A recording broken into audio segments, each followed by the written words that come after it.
Hello. So today I'm going to tell you two different stories.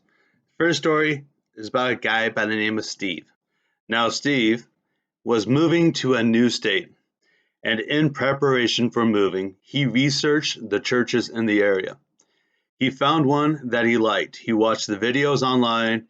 He researched this church. It was the best church that there was, and he loved it. He loved how the ministry team spoke.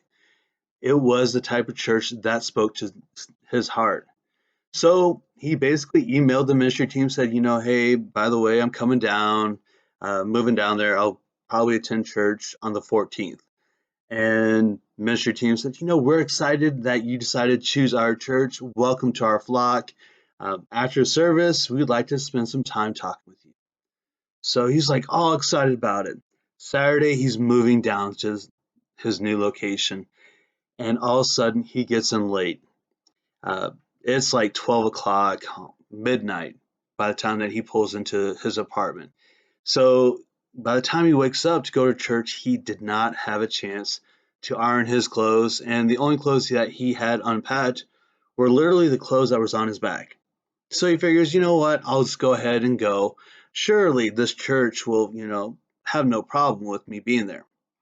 So he arrives to this wonderful church 40 minutes before the service is to begin.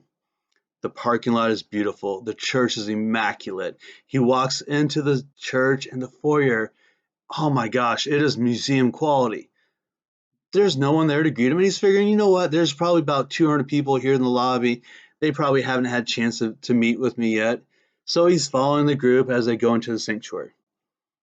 He runs into an usher. The usher gives him that once over look at him, raises the eyebrow, hands him a bulletin, says, all right, just take one of those two seats over there. So he's like, okay, well, like I said, there's a lot of people. He's probably, got, tired from all this stuff. So he's sitting down and he's trying to introduce himself to the people around him. Talk about how excited he is to be part of this church. Another usher comes by and goes, shh, we need you to be quiet because we're about to film the service and we don't want to hear you in the audio. He's like, okay, fine, I'll be quiet. And as he's trying to look around and, see the stage, which is far away, he's noticing that there's empty seats in the first couple of rows and stuff like that, places where he could have sat down. And he's noticing that the people who weren't wearing ties and dressed to the nines, as I like to say, they were all shoved in the back. If you looked nice and you were dressed properly, you were sat up front. He's thinking, well, okay, well, that's my lesson. I need to dress nice. Service ends. He gets up and he's trying to introduce himself to the ushers. And it's like, hey, by the way, I talked to the ministry team and they were really excited to, meet me and stuff like that. And they said, stop by after the service. The ushers were like, yeah, yeah. Unfortunately, the ministry team's very busy right now. They've got to prepare for the next service, and they're meeting with some people who requested some one-on-one time. So, but they are appreciative that you did decide to come and join our church. Thank you, and have a good day. If you were this young man, how would you feel? I would be distraught. I'd be like, why did I attend this church? I don't feel welcome there. Another story. This one, we're going to say his name is Bob. Now, Bob is brand new to Christianity. He discovered the teachings and the writings of Jesus Christ, and he's excited about it. And he feels he's ready for the next step. So he talks to a coworker, and the coworker recommends a church that's near where he lives. So Bob's like, okay, and he drives by this church on his way home just to make sure he knew where it was at. And it's a very small church. I mean, it's not even 1,000 feet long. It's a very, very small church. It's old and like the paint's peeling from the sign. He goes, well, okay, you know what? I trust my coworker. I'll attend. And sure enough, he's running a little bit behind. He gets to the parking lot. It's 10:26 and service begins at 10:30. He's like, wow, okay, well, hopefully, they haven't started service as he's walking up the steps. All of a sudden, The door opens and there's this little man who's wearing a short sleeve t-shirt or dress shirt. He's got a tie on and he's got polyester pants on. His hair is combed the best he can. And he sticks out his old hand. He goes, "Hi, by the way, my name is Sam. Welcome to our church. What's your name?" "Bob. Nice to meet you, Bob. You know, you're just in time. Come on in. I'll introduce you to my wife, Roberta." So he meets Roberta and he's like, "Gosh, I feel kind of underdressed here. I'm showing up in a t-shirt and jeans, and Sam, he's wearing a shirt and tie. Am I underdressed?" And Roberta's like, "No, no, no. You're fine just the way you are." Sam likes to take pride in his work.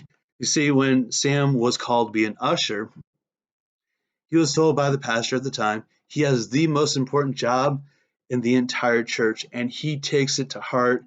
But don't tell him this, that I told you, but Sam's really wearing a clip on. But he takes pride in his job, and he loves welcoming people here. So Roberta and Bob are talking, and then all of a sudden, this guy comes up to him that Bob noticed was talking to another member of the congregation, sticks out his hand and goes, "Hi, my name is Mike. I'm the pastor of the congregation. What's your name? Tell me a little bit about you." And so, Bob's talking to Mike and tell him that, he's new to this whole Christianity thing and he's figured out, someone told him, try out this church. And Mike's like, "Well, you can participate as much as you feel comfortable. If you don't feel comfortable, don't worry about it. And then after the service, if you stick around a little bit, I'd like to talk to you just to make sure that, you're comfortable here. Because some people, they like the way that we do our services here. Some, they require a little bit more structure. So I want to find the perfect fit for you." So he sits down with Roberta and Sam, go through the service, and then after the service, other members of the congregation are coming up and meeting Bob. Sure enough, after the service is done, Mike goes and spends some time with Bob, sits down with him, talks to him, to find out, what he's read already, what his impressions are on Jesus Christ and the ministries, and what he thought about the church. And then Mike writes down on a piece of paper, "Hey, this is my number. If you want, you can call me anytime. Uh, and I can help you with any questions that you have. And if you feel comfortable, we'd love to have you back next week. We have a potluck." Now, if you were Bob in that second story, how would you feel? I know me, I'd feel welcomed. I'd feel at ease. What we're talking about here is something called hospitality. Hospitality is not just for churches. My normal 9 to 5 job, I deal with hospitality every single day. I make sure that people coming to my job, my workplace, feels welcomed. Because when someone feels welcomed, the tension, the anxiety goes away, and they're more receptive to doing their job, listening, or being involved. Participation. Remember when I told you that second story that Sam was told by his pastor he had the most important job in the entire church? I mean, a lot of people would think, whoa, no, no, it's got to be the pastor. No, actually, it is Sam. Because here's why. If you have anxiety, if you're nervous, if you don't feel welcomed, it doesn't matter what that sermon is going to be, what that message is going to be. You're not going to listen to it. You're not going to be receptive to it. In fact, hospitality is the heart of Christianity. My church, one of the core principles is making people feel welcomed. We have this philosophy. It doesn't matter what you look like. You can come into the church dressed to the nines, or you can come in with the only clothes that you have on your back. We're going to treat you the same way. It doesn't matter about your past. Your past is the past. We're talking about the here and now. And you're here at our church. You are a member of our family. God has chosen you. Jesus has chosen you to attend our church, our home. Then we need to treat you like a brother or sister. It doesn't matter where or what you are. We don't care. What we care about is you. We want you to feel equal. That is the core principle. That is the reason why hospitality is so important. So here's my challenge. As you go about your day, your week, whatever time period you're looking at, I want you to focus on how can I make someone else feel welcomed, feel at ease? What can I do to work on that? Another aspect of this is, do I feel welcomed where I'm at?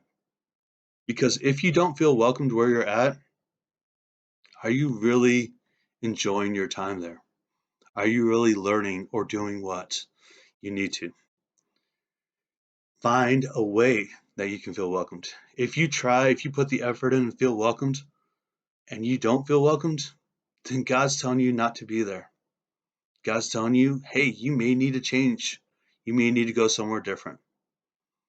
Every single day or throughout my experience as being a minister, as being a preacher, a priest, a pastor, co-pastor, both me and the other people I work with, we have this philosophy that we want to introduce people to Christ.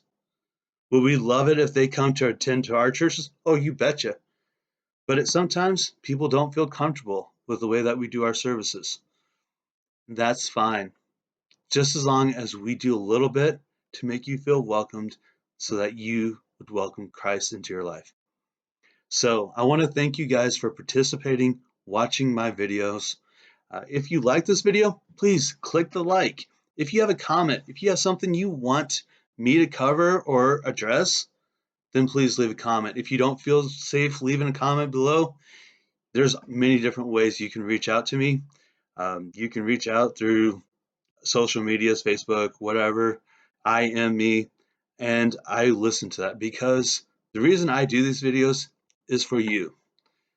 That is what I want to do. I want to be able to get a better relationship with you so that way you can become closer to Christ, like I am. And let's say that you're watching this on YouTube and you're like, dude, this guy's awesome. I love his videos. You can click that subscribe button. I have many videos on my channel, and I'm always putting new content out every week. So I thank you guys for your participation. May God bless each and every one of you. Goodbye.